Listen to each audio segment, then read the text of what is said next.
Hello class, it's Miss Brianna, and for today's activity, we will be reading a book. This book is called The Perfect Pet. And when we first look at the cover of the book, what do you think this book is going to be about? I see a person and I see different animals around her. Let us know on Learning Genie what you think this book will be about, and let's get started reading it. The Perfect Pet by Margie Pelletini and Bruce Wutley.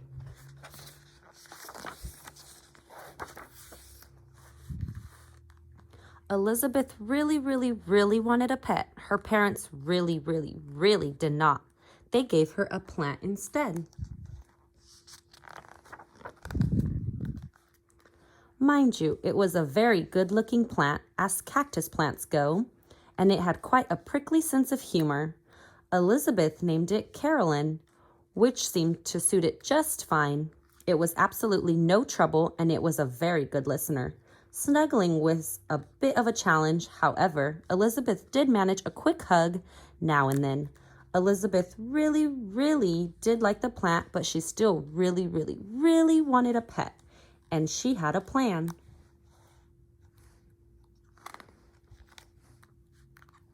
The element of surprise.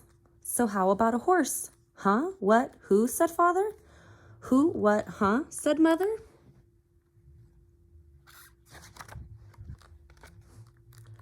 I could ride it, give it carrots, lumps of sugar. A horse could be the perfect pet. What do you say? Father yawned. A horse is too big. Mother sighed. Our yard is too small. Why, it would eat us out of house and home, said father. A horse is not quite perfect, dear, said mother. Going back to sleep. Not quite perfect, said father sleepily. Scratch the horse.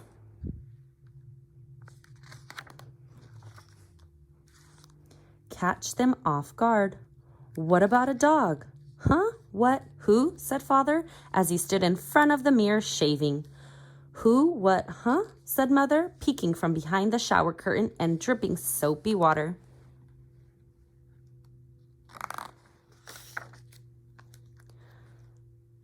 I could take it for walks, teach it tricks, feed it treats, play fetch. A dog would be the perfect pet. What do you think?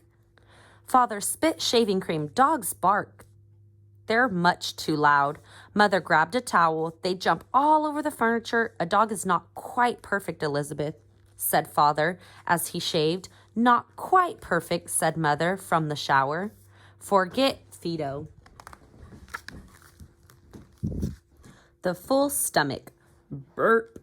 You know what would hit the spot right about now? Asked Elizabeth. I'm thinking, a cat. Huh? What? Who? Said father. Who? What? Huh? Said mother.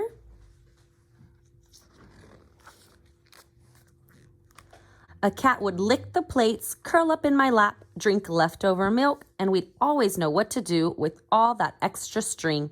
A cat would be the perfect pet, so how about it? Father picked up the newspaper. Cat scratch. Mother cleared the table. Cats shed all over. A cat is definitely not the perfect pet, said father. Achoo! I'm sneezing already, said mother. Cross off kitty.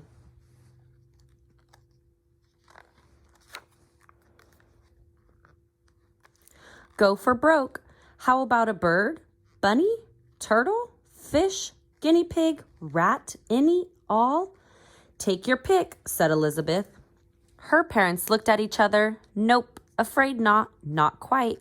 Too fishy. Don't even go there. What's left? Moaned Elizabeth.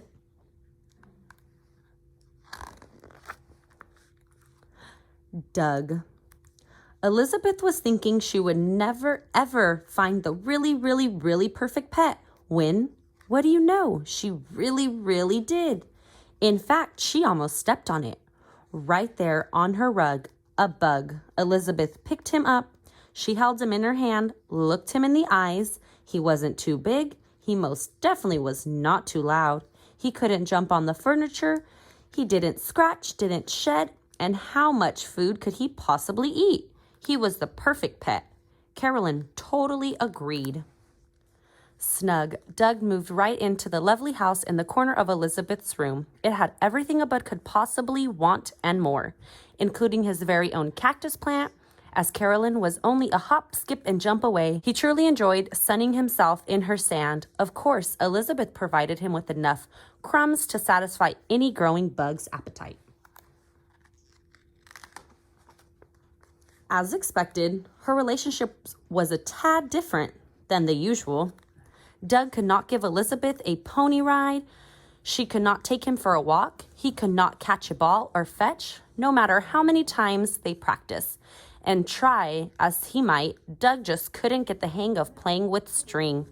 But he was very helpful with homework. He always knew where to put a decimal or a period.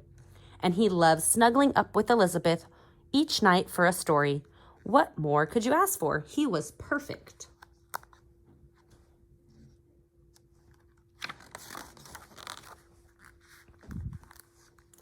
Unsnugged. With all those crumbs and plenty of sun, Doug grew by leaps and bounds. He was one big healthy bug, and then some. The only trouble really came one Saturday morning, many weeks later.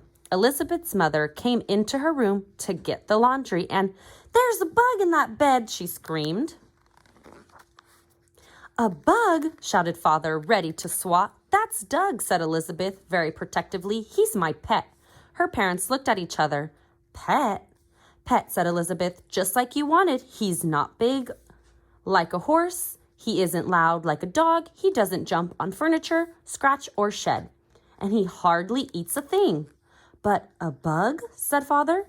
"A bug?" repeated Mother. "Doug," said Elizabeth, "and he's perfect."